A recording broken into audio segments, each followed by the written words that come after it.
Good morning, everybody, and welcome to the Trade Talks Live. Coming to you live here from the Bahamas. We are actually at an event doing some business training and learning. Roger's wrapping up on stage right now, and then he'll be in here. He'll be popping in soon. But everybody, good morning. So glad that you are here. Thank you for tuning back in. We would like to thank League Pro for sponsoring today's episode of the Trade Talks. They let us come in here, hang out, and talk trades for an hour each and every day, Monday through Friday. And we don't just talk one trade, we try to cover all trades on our show. And it's here just trying to help support you. But Leak Pro does build the most precise leak detection system for professional plumbers. And if you want to check out the leak detection equipment, you can visit www.leak-pro.com. Or if you want, I can do some training. I do a 2-day training that I offer. Give me a call on that at 1-8888 Leak Pro. And I'd be happy to discuss training. I do a full service and walk you through everything. If you don't know anything about it, after the end of the 2 days, you will leave with the confidence knowing exactly how to perform leak detection. So, good morning, everybody. Hope everybody's doing great. Once again, we are live here from the Bahamas at an event that'll be popping in here in just a few minutes. But yeah, it's been busy. It's been a pretty good deal so far. Had some good talks this morning. Sounds like they're clapping over there, so it sounds like he's about to hop off of the stage, and he'll head in here and jump in with us. But let's go ahead and kick it off. We'll get started on some national news, guys. Uh, OSHA announces increased job site inspections for summer of 2025. And this is something that we talked about kind of, I think, back on Safety Week in early May. Uh, hold on again.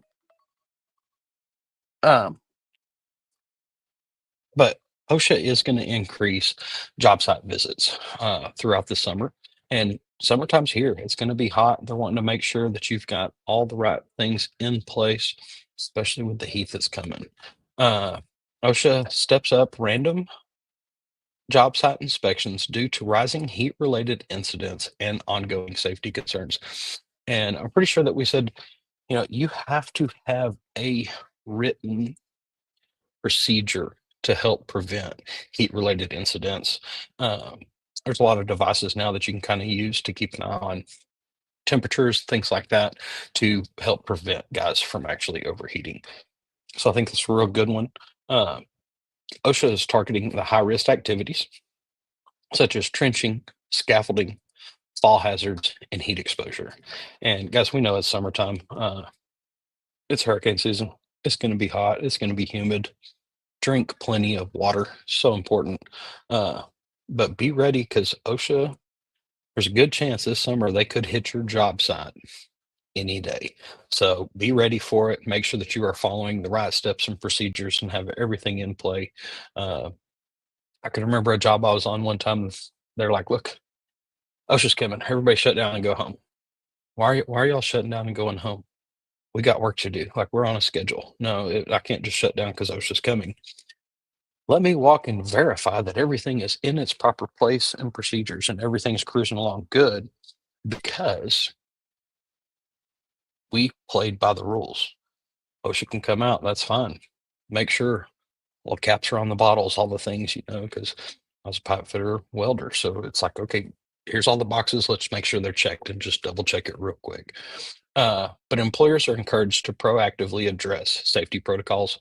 And guys, that is one of the major things is be a part of safety. OSHA's coming. They're going to come out more. So be ready for it. Make sure that you've got all your boxes checked to CYA. Some good practical tips here, though.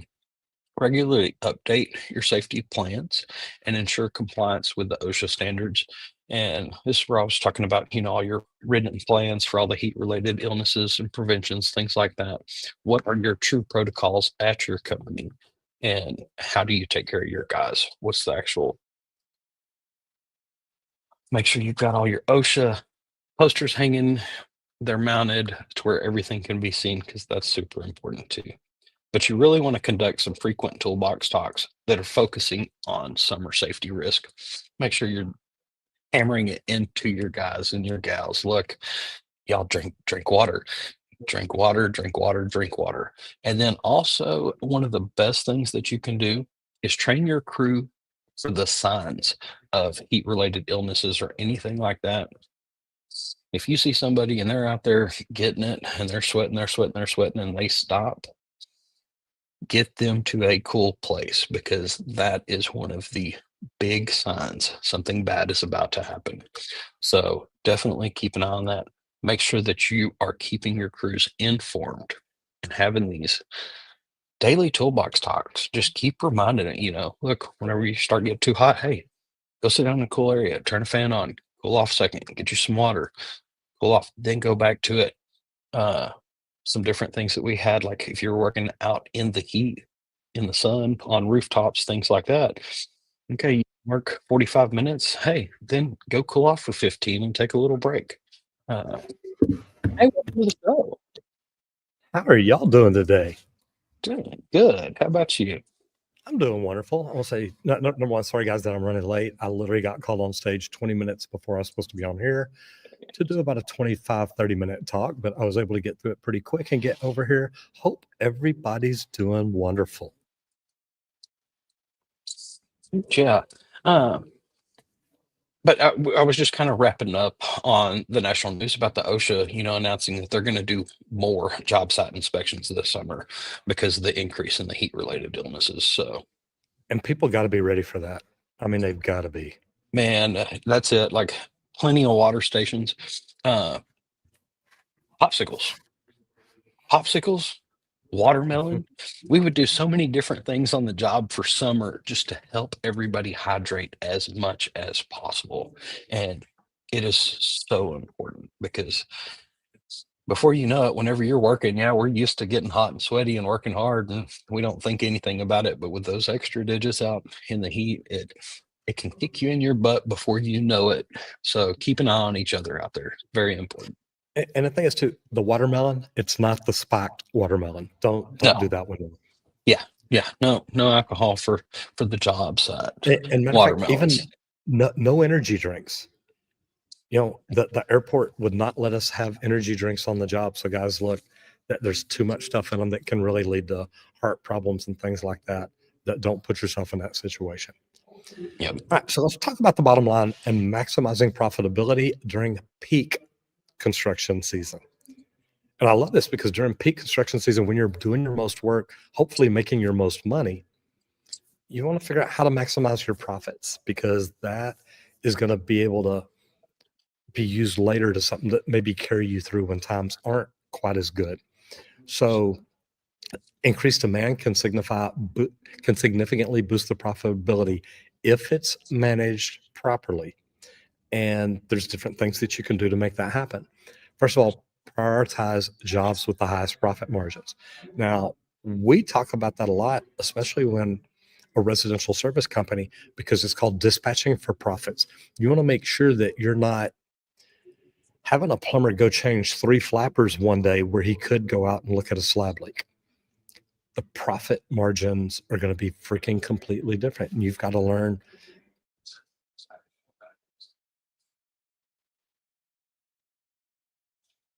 Oh, looks like we lost him just a little bit there.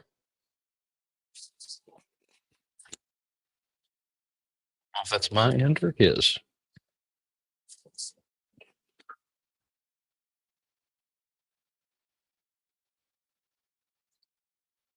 Uh, so yeah, you definitely want to prioritize jobs with that highest profit margin. So important and efficient turnarounds. If it's a long term job, can you jump on that and get on it and be locked in for a while or not? Also, you really want to regularly track job cost to prevent budget overruns. And you're going to want to categorize these jobs that you're actually tracking and following to see how much profit each one of those are making. What's your what's your bread and butter? That's what you're really trying to figure out here. Because if you find those few jobs that you're not making as much profit on, you know, don't try to take on too many of those jobs because just like you were saying, you're running around changing some flappers, that's cool. But you could have done this job that was so much more profit that's what you're going to want to focus on. Hey, welcome back. You know, I'm at the mercy of the Wi-Fi. That's all right. All of a sudden, everything just went away. Where you at, Squirt? So we were just talking about regularly tracking job cost to prevent budget overruns. And I was saying, to kind of actually prioritize those jobs, because realistically, what you're trying to do here is figure out your bread and butter. What's the things you make the most profit on? Which ones do you not make much on, so that you don't overload those jobs too much? And another thing too, when you do have these jobs, and we've talked about this recently about training your crews for efficiency. Tell your apprentice, hey, you got 5 minutes to get out all the tools that we need to do this. Here's what we're doing. And not only get the tools out, get the cord strung out, make sure that it's not strung out over any metal studs where it could get cut or anything like that. Teach them the right way to do things. And then let them know, guys, this is how we do this every day. That way it's not taking 30 minutes to roll your tools out one day and 10 the next and 5 the next and 30 the next. And it's like, guys, look, it's a 5-minute process. Get the tools out, get them set up, and let's go. So stuff like that is good, but training them for efficiency is huge, and that's going to help you. And maybe even implement incentive programs, because if you can get guys motivated through money, through time off, through rewards, anything at all like that, that's going to get them more involved, and it's going to get them where they're like, look, let's do this. And that's it. I can remember we're doing the water park one day, and the PM had come out. They were really wanting this accomplished today. And he's like, you know what? I tell you what, guys, I'll pay everybody 10 hours. Y'all just got here. You're just getting started. I'm going to pay you 10 hours. I don't care what time you get done. Yep. And it was like, huh, oh, yeah? Well, Watch let's see how this. many hours we can actually get this done early and be able to go home with some pay. That extra incentive, it's just like, look, nothing is going to stop me from getting this done today. I know I'm getting 10 hours. Hey, if I can do it in 8, awesome. I get 2 hours of overtime.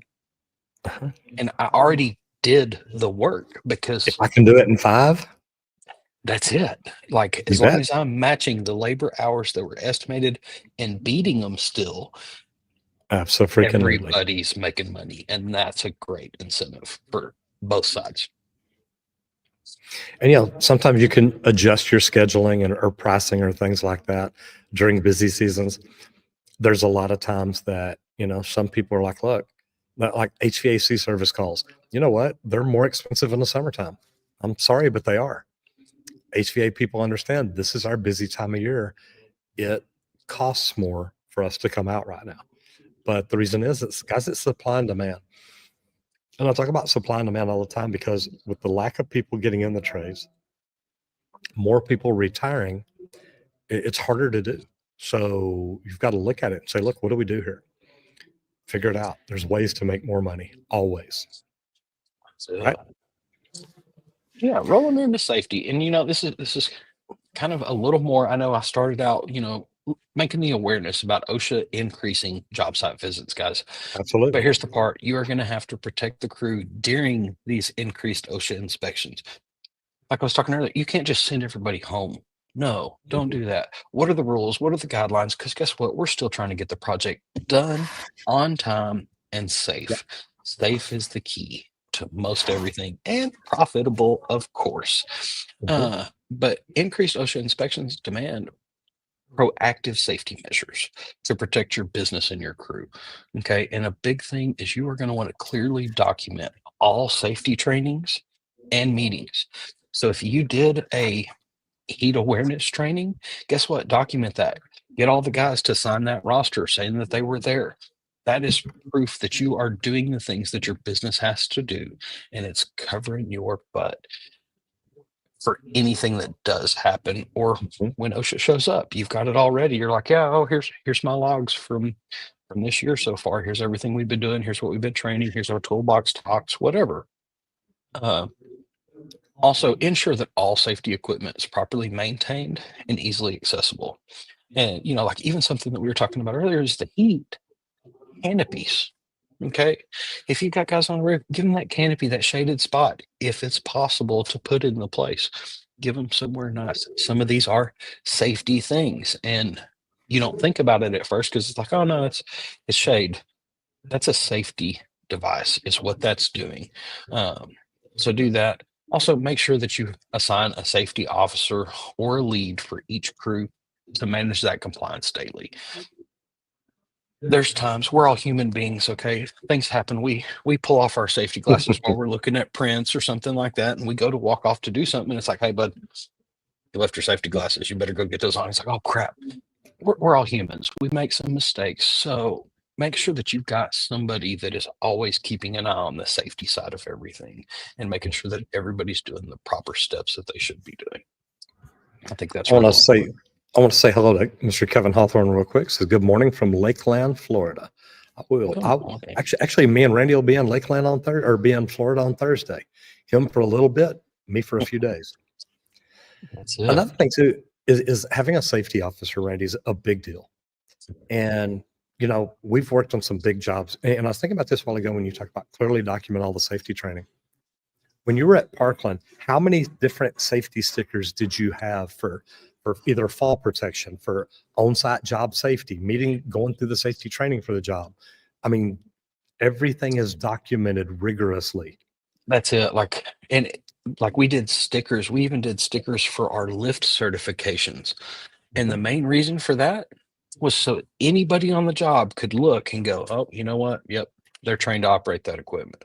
Yep. You don't always have to pull out your card. It's like, look, yeah, here's my sticker. This is my hard hat. Here's all my safety program stickers from this job site, because there were a lot. And then each company did something different for all the training so that you can clearly identify quickly, man, that guy's, yep, they're good. They're licensed. They should be, And at least. the neat thing that Parkland did too is, like, if you did the job site safety training and it was a red sticker, they tell you put it on the right front corner of your hard hat. That way This they is could the literally, location. anytime they walk through, they could just look at somebody. It's like, wait, there's not a sticker there. So yeah, big deal. Raju Kadka, want to say hello to you. Hope everything is going well. Good to have you in here all the way from Canada, hanging out over on LinkedIn today. Now, the documentation, I remember that when, and that's what made me think about the stickers. I remember going to Parkland, literally you had to sit through like a 1 or 2 day training before you even got to go near the job site. And the way they document it, the way they track it, you could literally only bring people in on certain days. You know, in the beginning, they probably did training every day because they were trying to get so many people on the job. But then later, once it slowed down a little bit, training may only be like Monday, Wednesday, and Friday, maybe only Tuesday or Thursday, because you had to come in and still go through the training that the people in the very beginning went through. So interesting stuff. That's it. What are the go ahead. I was going to say, it makes me think a lot of Texas Instrument time, because you had to have separate badges for your chemical awareness training, your fab prep. Yes, you know how to put a smock on or not. There were so many different things, and every job site's different. So figure out what's the right thing for your locations and run with it, man. That's one of the biggest ones. I love it. All right, so waterfront residential development. Now you're talking my language, especially after being where we're at right now. You know, like, it's just very fitting right now. So it's like, you know what? I like this. Let's do it. All right. So integration of resilient building materials to withstand coastal weather. Now we've been talking about that a lot here lately too. And, you know, we're down here in the Bahamas, guys. There's salt water in the air everywhere. Yes. We can feel it just walking through the building sometimes. Okay. We're at the Atlantis Resort. So it's all spread out. There's multiple buildings, multiple hotels, multiple restaurants, multiple swimming pools, multiple beaches. There's salt water everywhere. I don't care where you're at. Multiple sharks. And yeah. Oh, Rady had a field day yesterday. Rady got to swim with a turtle. Did he tell y'all yet? Man, no, I did not. Oh, yeah. I got to swim with my first sea turtle ever in the ocean. And we don't even have the adapters. We can't even show people what's on the phone, can we? Yeah, I can. You gonna invite yourself? How can you? No, you can. You can pull your phone up on your computer, sir. Look at this Apple embracement. Say what? Okay. Oh, yeah. While you're looking for your pictures, we'll get there later. No, you can look for your pictures. Oh, I'll okay. talk about this because I'll do it. Yeah. The cool thing is to the smart home tech features, uh, flood detection, security systems. I think that I think floods protection is probably one of the biggest deals. I've worked with several amazing products. Uh, Guys, it's something that if you don't have on your house, it could literally be very beneficial because to know that you're having a leak, like right after it happens, it can change things, especially if the leak's inside your house. Another thing is increasing the use of sustainable and eco-friendly designs, both solar, rainwater harvesting, geothermal, wind. If any of these things are available in your niche or in your area, it'd be really smart to say, look, I'm going to become the go-to guy on that. And it does. It really makes perfect sense. Now, with all this waterfront construction going on and things like that, the opportunities are there. And it's especially happening in like the Florida Keys, the Gulf Coast, the Caribbean islands, and the Bahamas. So, Randy, later this evening, Randy and I are going to be, look at you. Hey, Look at you. whenever you're thinking about those coastal installs, guys, keep an eye out for these sharks because, man, Yeah. they're around. Yes, they are. But that is like, I know I'm so sidetracked right now, guys. Welcome to Dad's World. Yeah, no Uh, doubt. this is a really cool place. So many aquariums and things. And like, this is just kind of cruising through some of the different spots. So amazing to think that this is where businesses put me. Okay. Mhm. And don't be scared to try some new things.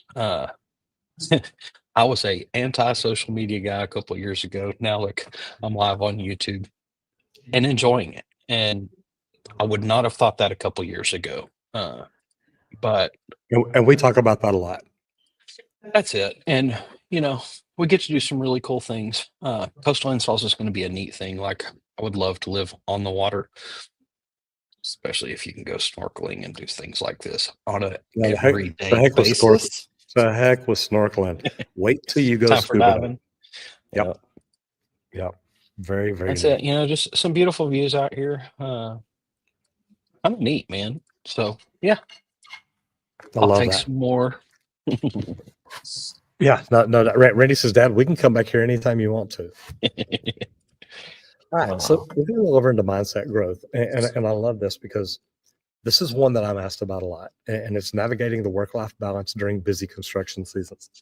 And guys, you've got to navigate the work-life balance all seasons. All year. You do. And it's tough. When Randy was young and lived with me and I was basically a single father, I had to work a lot. I had to pay the bills. I had to make sure we had everything that we needed for us.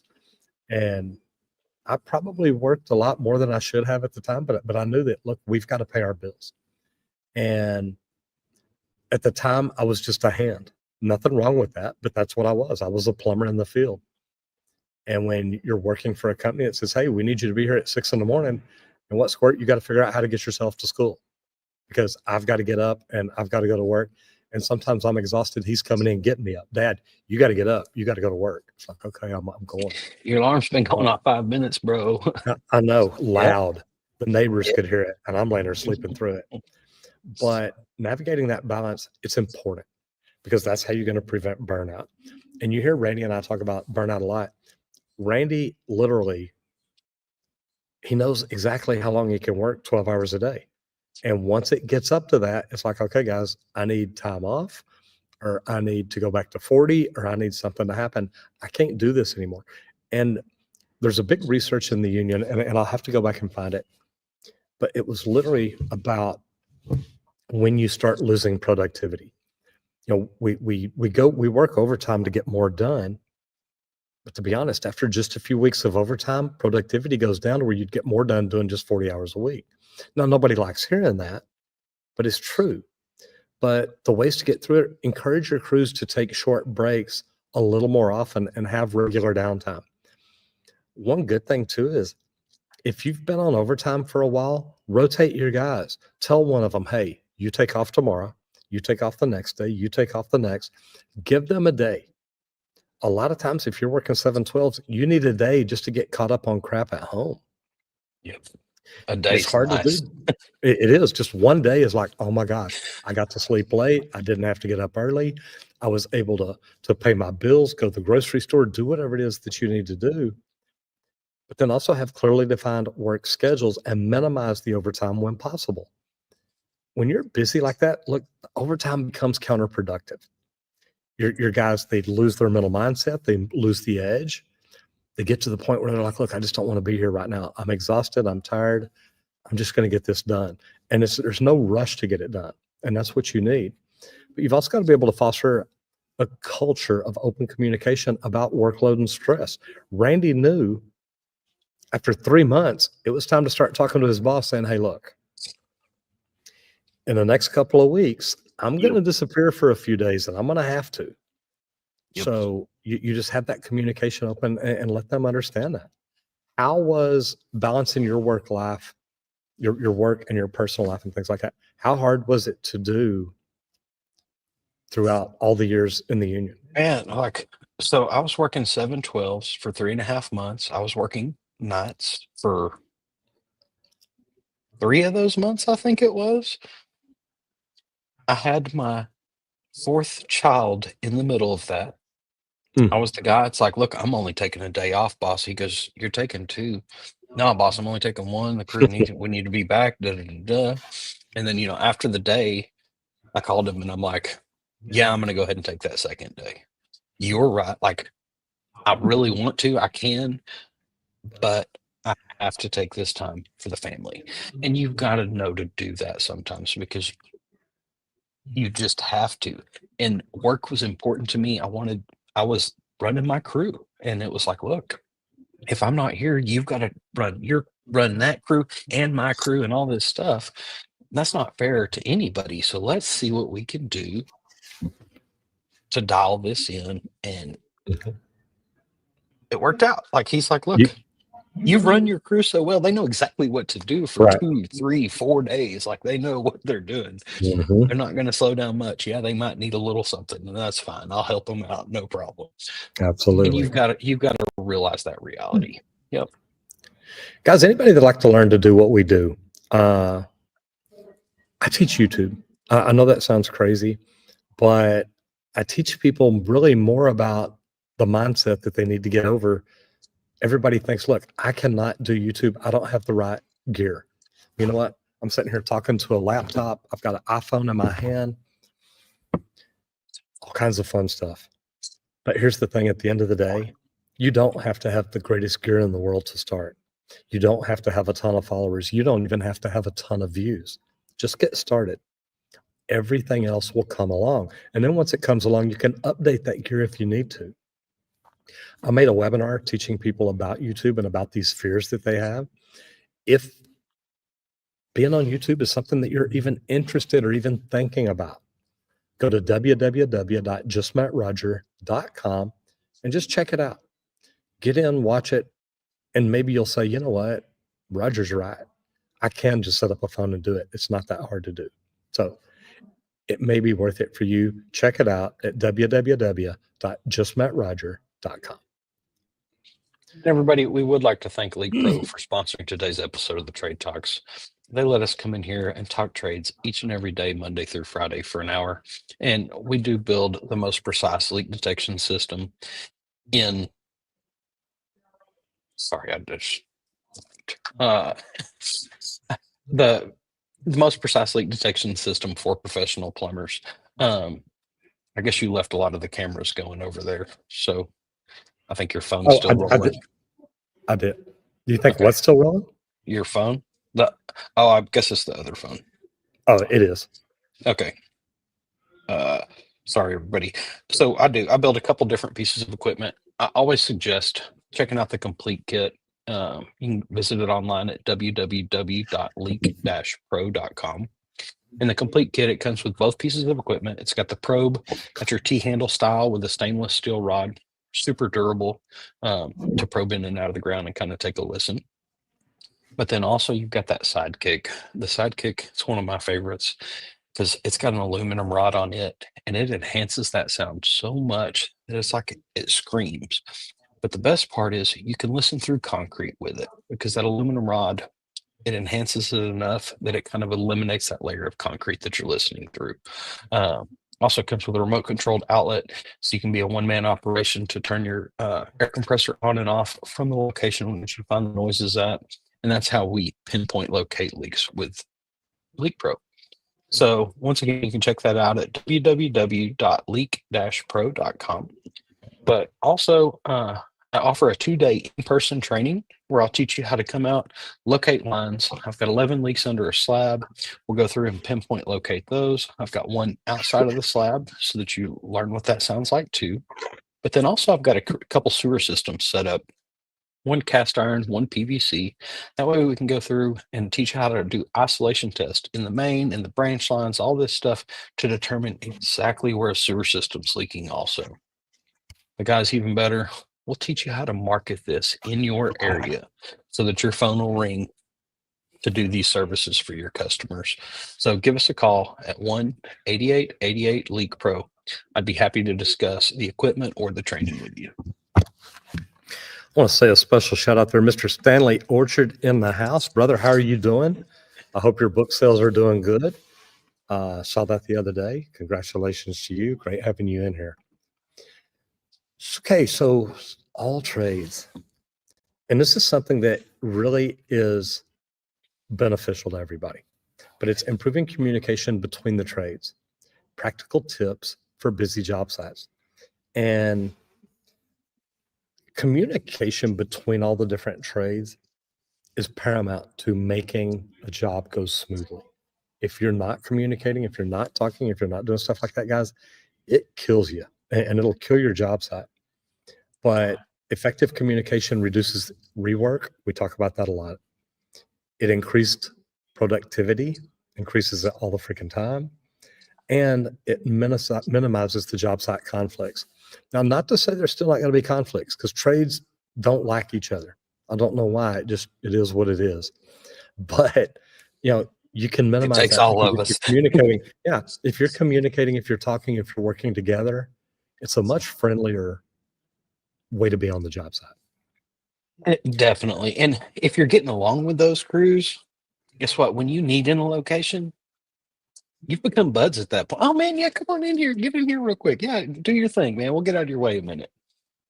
Communication is so great on sites. Freaking love it. All right, so let's talk about some best practices. Number one, regular multi-trade meetings to discuss scheduling and conflicts. I used to love it because whenever I was out at the airport, we'd have a meeting in TD's office. Every superintendent for all the subs were there. And then once a week, we'd also have one in the general contractor's office. So 2 big meetings a week. But the one in the TD office was really the good one because we always kept a running list of what we're talking about, what's going on. Nothing came off until it was completely done, finished, checked off, and able to be removed. So you'd go around each item on the list and, then every superintendent go around and talk to them. Are there any problems, anything we need to add to the list or any of this? And guys, it was great stuff. But that regular multi-trades meeting, because we'd have the electricians in there, but I mean, they pretty much had all the MEP and subbed most of it out. So it was really good. You can also use visual planning tools, whiteboards, digital apps, anything like that for clear coordination. Now, that was the job too, that they had a live blueprint on your iPad to where you had an iPad with you every day and you could just open up prints and look at things. If you needed to make changes, you called the group together and said, hey, look, we need to change this, we need to do this. But it was a team effort. And then establish a clear point of contact for each trade. Just because you're the superintendent doesn't mean that you're the one that always has to be talked to. Maybe it's something you can delegate to a foreman while you're busy, keeping everything else running smooth or like it's supposed to. Not a bad deal. Yeah, like one of my favorites, I think I was working on a large job and they took the main meeting room and they had lines all the way down the walls. Well, it was actually a calendar. Yep. And everybody had their color of sticky notes. Post-it notes. Yep. Yep. We've done that too. So that you could walk it, you could clearly know who was who, see who, and go, okay, who's in Mhm. that area this week? Oh, cool, awesome. Hey, here's where we are. Here's the schedule. Here's everybody that's working and where they're working. The visual, like that's what one of the things we do a lot in our office. We have a 2 month look ahead, but the visuals matter. The colors, they stand out. It's like, okay, this is this, this is this, this is this. You can quickly look at it and just visually take in all the information real quick, which is huge. Mhm. And anytime you can do stuff like that, it lets it's like it's open communication. It's very transparent about your schedule, where you're at, what problems you're at, where you're behind, anything at all. It just becomes good stuff. That's All right. Laws moving and for law, licenses. man. What you got here? Something different, and I thought this kind of intrigued me. And No, I love this when I saw it. this only crossed my time a few different times where I knew some guys. And guys, here's what we're talking about. What contractors need to know about international construction work. Live in the States, you want to come do some work, some shutdowns down here in the Bahamas. You may want to check on some information before you just book that flight and head down. And I've seen it at TI. We had a lot of guys that went out and worked on islands. I don't remember where. Do you remember? I Oh, don't was it remember where it Turks and was. Caicos or something? I mean, it was something Yeah, really something like exotic. it. It was awesome. And You bet. and guys, something that you need to know is guess what? They'd have people out there welding in flip flops, welding in flip flops because hey, that's how they do it on the island. Don't worry about Absolutely. it. Go do it the way the locals do it. That's right. But understanding international construction regulations prevents costly delays and legal complications. Make sure all the hoops are jumped through before you get there, because if there was one you didn't jump through, you are not going to be able to do the work that you're there to do. So, major key points here, guys: research the country specific codes, the labor laws, and work permits before you attempt this, before you Mhm. bid the job. Honestly, that's when I would try to look at, I was doing estimating, we were looking at a lot of different states, not international, but I would have to figure out what were those states requirements to see if we Yep. could even bid a job in that area. So make sure that first. But establish relationships with the local suppliers and contractors for smoother operations, because one of the hard things to do when you are out in an area that's kind of desolate or an island or like Midland, Odessa, sometimes materials are really hard to get. It's not, oh, let me run down to the supply house and grab it. Oh, nope, there's not one that carries any of that here. Oh, I'm gonna have to get this shipped in. I'm gonna have to get all this stuff. Okay, figure out the right relationships with all those local suppliers so that you know everything that's accessible there in the area. So if there's any specialties you need shipped in, you can know that ahead of time and get that covered and ready. Mhm. Also, you're going to want to consider some international liability insurance to Yes, cover you any are. potential risk that happen abroad. Because guys, just like at home, you want to be covered on your insurance and bonded. CYA. That's it. Like just in case, because guess what, guys? That one time that you don't, that's when disaster is going to strike. And Mhm. that can ruin your business. It could eat the whole thing. So CYA, make sure that you've got everything ready. You've got your insurance covered, all that, all hoops are jumped through, like I said, before you get there, so that you know you can keep materials coming, everything for a smooth job for the most profit. Now, and Randy, I've never done a lot of international work. I know you did though, because you went across the Red River in Oklahoma. That's like international work. I'm being honest. Pretty close. Now I had to drive It's back to the country to go to sleep every night, though. I don't blame Like you. I don't blame you. Yeah, I couldn't sleep in OU in Oklahoma territory either.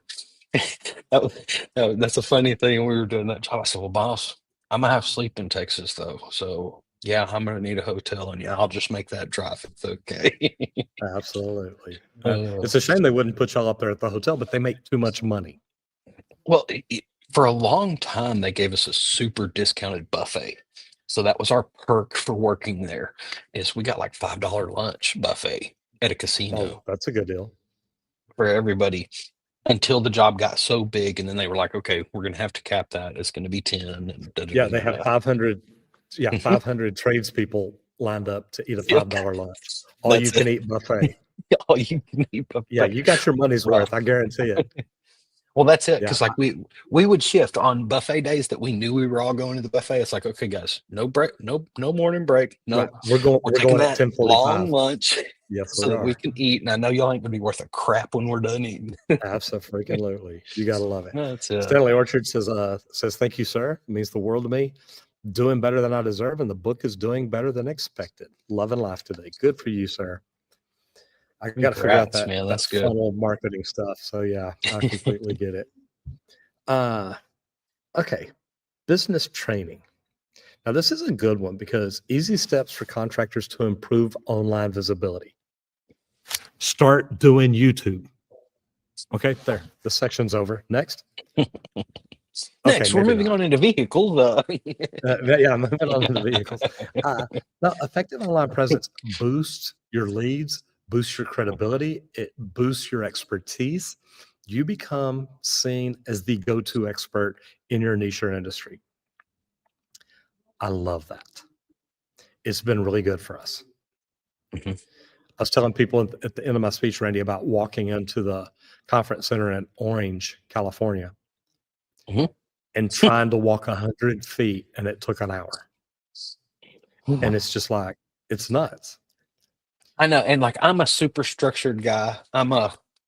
Here's the schedule. We're on time. We're Dad, early we're to supposed to be here in everything. 3 minutes. Let's go. And I was just like, oh yay, okay, we're gonna be able to go. Oh no, we're not. Oh no, we're not. Oh no, we're not. Yeah. But it's kind of cool to see what that visibility has created. Because now every plumber knows who you are. Like the stash, the stash, the stash. That's all I hear about. The power of that mustache. But It's pretty wild, isn't it? yeah, and like some of the good steps here, guys. You want to regularly update your Google business page and your website. You're going to want to constantly add blogs, do things that talk about things that help build more SEO to drive more traffic to your site and build your authority. Because the more authority that you build for your site, guess what? The more that you are going to get served to the people looking for what you do. And that's what we really want. Mhm. A huge one is collect and showcase customer reviews online. That's something I'm starting to move more into is reach out and get more reviews, testimonials, things like that as we do things, because it's so important for a lot of people. You know, we like to hear what other people think. We want to know what their opinions are, even though we have our own, sure, but we like to hear what other people have to say about it just to give us an idea, to let us know, are you worth that phone call or not? And if you showcase these reviews, a lot of them can benefit you exponentially. Mhm. And then, use consistent social media postings showing completed projects. And What are like, your favorites, Randy? Before and after Before and photos. after? Look at him. Before and Okay. after. Like, No, I'm gonna I tell know, you, but if you do anything in remodeling, anything like that, like bathroom, you do a renovation, take a quick picture before you start that demo, and then take a picture when you're done. If you really want to go above and beyond, take a couple in the middle of the project too, so that people can actually see that story. Because I say it a lot, a picture tells 1,000 words, but if you line a few up, it can tell tens of thousands of words tell a complete in that freaking story. scenario. That's it. So before and after silo. Okay, so number one, the Google My Business is now called the Google Business Page, the GBP. Yep. Guys, when you do that, where Randy's talking about these before and after pictures, post them there. You should be posting your Google Business Page at least once a week, at least. You need to get 150 pictures, videos, everything up there as soon as possible. That's going to help give you more credibility to Google. And then the reason that we talk about YouTube all the time, Randy talked about using consistent social media posts. We consistently started posting 3 videos a week the day we started YouTube, the day that we really started growing the channel. We can take that, we can cut it up, We can repurpose it to all other platforms because here's the deal. You have different audience members or different customers that are in different audiences on different social platforms. Everybody's not on YouTube. Some people, believe it or not, are on TikTok or X or Instagram or anything like that. And we're not on Instagram anymore, are we? Not right, not remote, not remote. Okay. Okay. I would have to physically go in and do that on your part, and yeah, Okay. not today. Okay. That's why I was asking. Yeah. But anyway, this really is such a big deal. I want to say hello to Juice Man. Good afternoon from South Florida. We will be there Thursday morning or Thursday sometime.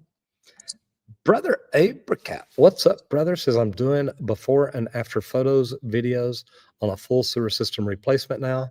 Also doing photos and videos during the project. Brother, good for you. That can literally help your channel grow so fast. Cool stuff. All right, That's Randy, vehicles. Man, mobile office solutions. Okay, making the most of your work truck space. I worked in a single cab truck. It's tight, and whenever you don't have a table that you can pull out or anything, you don't have an office space. I worked in a lot of existing facilities. You couldn't set a table up in the corner. They didn't have an extra office for you to do Mhm. anything. You were in your work truck. One of the coolest things, sheet metal guys are good for something, I'm gonna tell you. What? Uh, yeah. So one of the sheet metal superintendents, he would cut boards to slide into your steering wheel, which would make you a desktop A so desktop. that you Yep. could have your computer, you could write notes, you could do all that. You would have a solid surface and you were using a part of the truck to support it. Really cool. And I was like, dude, now that is thinking outside of the box. I love that because it's not just something that you throw in there or set or big and bulky. It's just a little board that you slide in there and boom, you have a workspace. I'll tell you what, I saw a video, somebody who had done the Milwaukee pack out in their van, and Mhm. they had also built in a workbench, and it was only like a foot deep, 3 feet wide. Yeah, it's kind of small. But he's like, look, I can put my laptop on it if I need to sit here and work and order stuff. I can prefab stuff in here. I've got a workbench that I can actually use. And he even had a little slide out chair for it. And it's like, you know what? That is such a great thing to have in a van because, like you said, up front, you've got that steering wheel in your way. You got a lot of stuff there. Even with the custom shelf there, there's not a whole lot of It's still room tight. because You're correct. it's really Yep. tight. Yep. But installing modular shelving units for efficient tool access is great. Make sure you label everything. Mobile Wi-Fi and power inverters for field connectivity. You may need to plug in a computer. Yep. You may need to do a Zoom call for the meeting in the office, and you can't do it on the job site. So you climb in the van. Man, you've got a little workbench built there. It's great. And then keep a compact printer or scanner there. That way, if you need it for onboard for documentation, you've got it, which to me is such a game changer. Man, yeah, because like whenever I was a retro superintendent, I had just this small printer, and you would manually load the paper into it for it just to print it. But so handy because sometimes, like the documentation we were talking about earlier in the episode for OSHA, guess what? You need that physical. That's what they really want to see. They don't want to see the digit. No. They want to see that physical proof and the signatures and things like that. You have to be able to print that paperwork. And if you've got a mobile office, you better have a small mobile printer to go with it because it can save so much time and effort for sure. I love it. Good, Yeah. good stuff. All right. Social media spotlight. You talk about this and I will pull it up here. All right. So today we've got Quality HVACR, and this is a valuable HVAC installation, repair, and troubleshooting advice for tradespeople. And it's a really good channel, pretty thorough. He covers a lot of the aspects of HVAC and the right way to do things, guys. And he gives some good practical tips for solving real HVAC job site issues. His walk through his guides. And I love to go through and watch different people and learn their different techniques and styles and how they approach things because like that's something that I teach a lot in leak detection is look, when you first show up, you're already starting right there. This are Oh the yeah. things you're going to do before you even knock on that door. And it's like, this is the steps of the approach. If you don't know how to approach it right, you don't know. Mhm. So go through and check this out and see what everybody's different approach methods are to give you a good understanding. No, But he'll also I, do some, go ahead. I was gonna say I like this. He's got a Patreon account set up for people that like what he's doing. They can help support him and support the channel. He started the channel in 2014, so 11 years ago.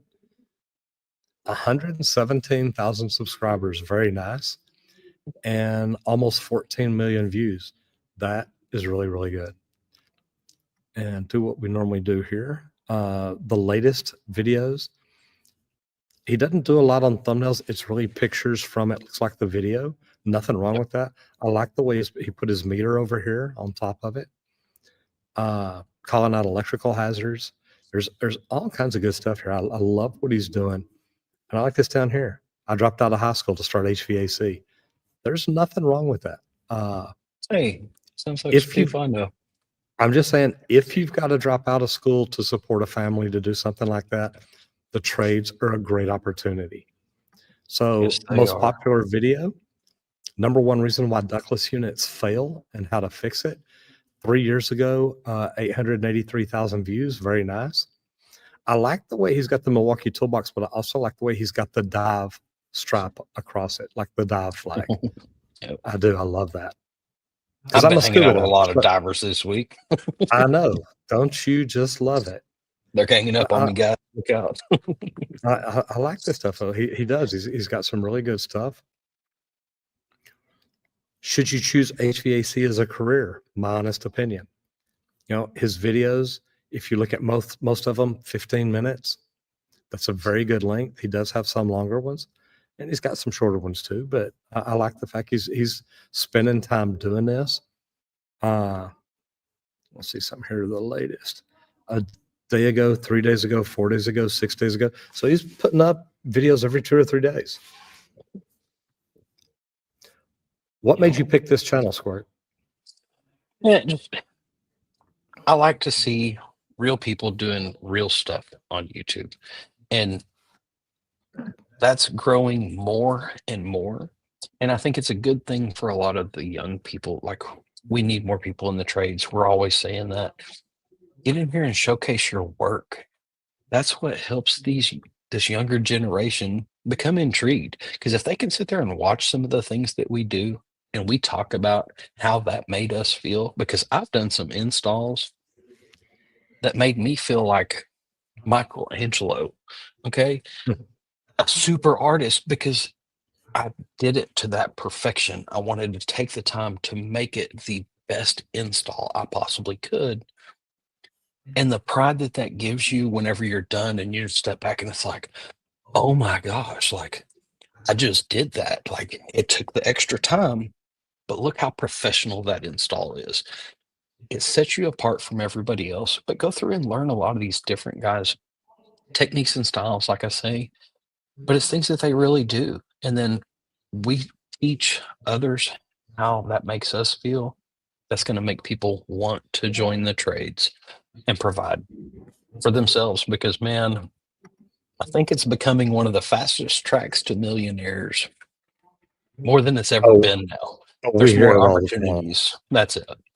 We do. Like, We get and to we hear it know all that the time. guess what? If they don't start joining the trades, it's going to be bad. Yeah, we're all going to make more money because we're going to be in such high demand. But guess what? You want to talk about burnout? When there's not enough of us, we will all get burnt out on it because it has to be done by somebody. So Mhm. let's get more people in the trades. And that's one of the things I like. I like to just hop on and see people showing off normal day to day. Here's what we do. Here's how you break this down. Here's how you troubleshoot these. Julie Jones says, "Good morning, Roger and Randy. Love how you are always consistent with posting videos. Successful people do the things unsuccessful people will not do. If it's hard or if it scares you, do it." Hmm. Isn't that the truth? Man, like, yeah, because like I remember when we started talking last year about doing this show, and it's And like, you're already sweating. You're like, wait, what? that's 252 live shows in a year. Like I we know. can't take a day out. We travel a lot, like for different things. We're always learning. We're trying to get better. We're trying to be able to teach more. And it's like, man, like, wow, that is going to put me in an uncomfortable spot and position. But you know what? Let's make it happen. And I feel like we've knocked it out of the park. Just Well, definitely we've done very well. consistent. We've done, and it was Definitely neat. You know, we're at a conference. We're in Atlantis. We're in Nassau, the Bahamas. And somebody came up to the radio and says, "Look, I'm stalking you." Says, "I'm watching you through y'all's videos." She says, "So I feel like I know you." Yep. And it is. It's funny to. Well, let me ask you. I say it's funny because I still laugh about. I giggle about it. It intrigues me. It excites me. How was that? How did that feel to you to have somebody come up and say, "Look, I've watched you on video. I do this. I do this." Honestly, I didn't think much about it anymore. It's no Like, big deal, is it? but at the same time, we were somewhere.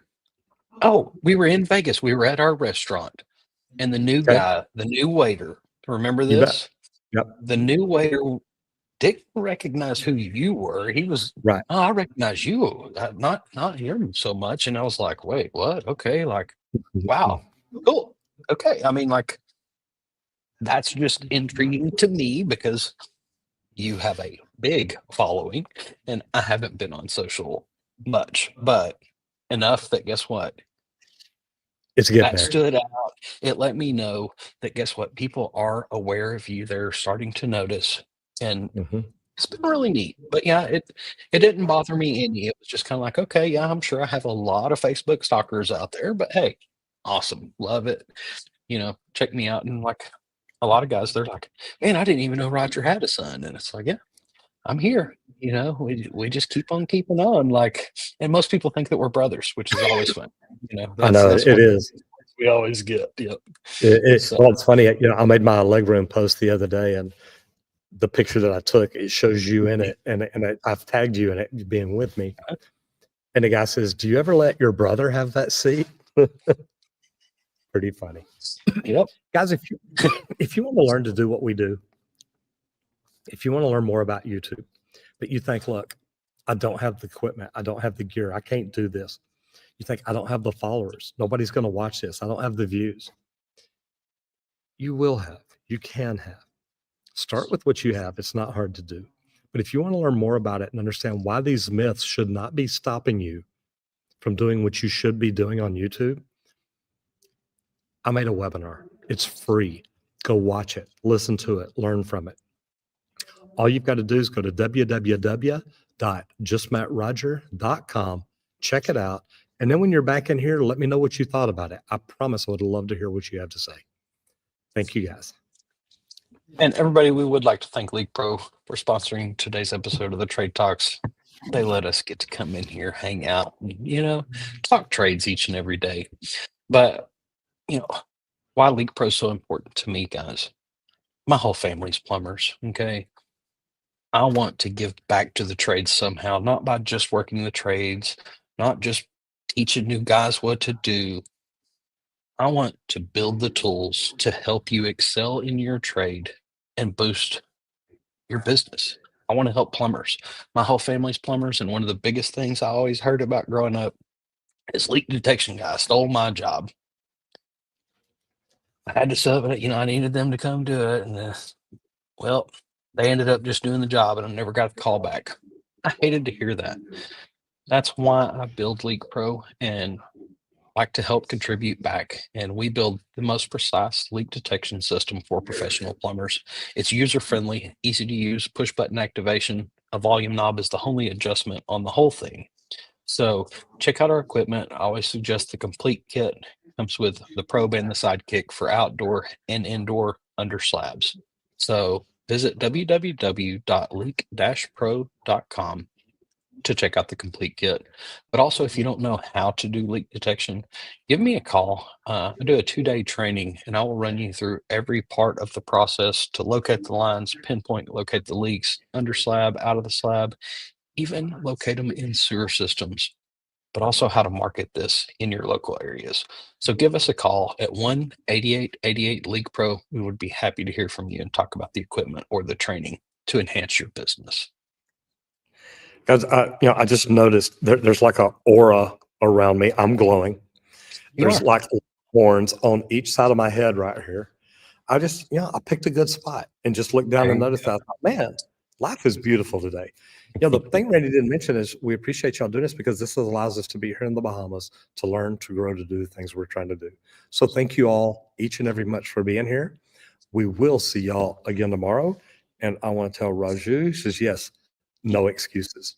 Guys, whether we're talking about the YouTube, whether you're talking about leak detection, there is no excuse. Guys, get it and learn it.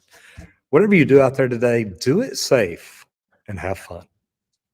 Everybody, happy Tuesday. Can't wait to see you back here tomorrow for hump day. Then we can hit the downhill slide, everybody. Get out there, hit it effing hard, because you know we will. Bye, guys. See y'all.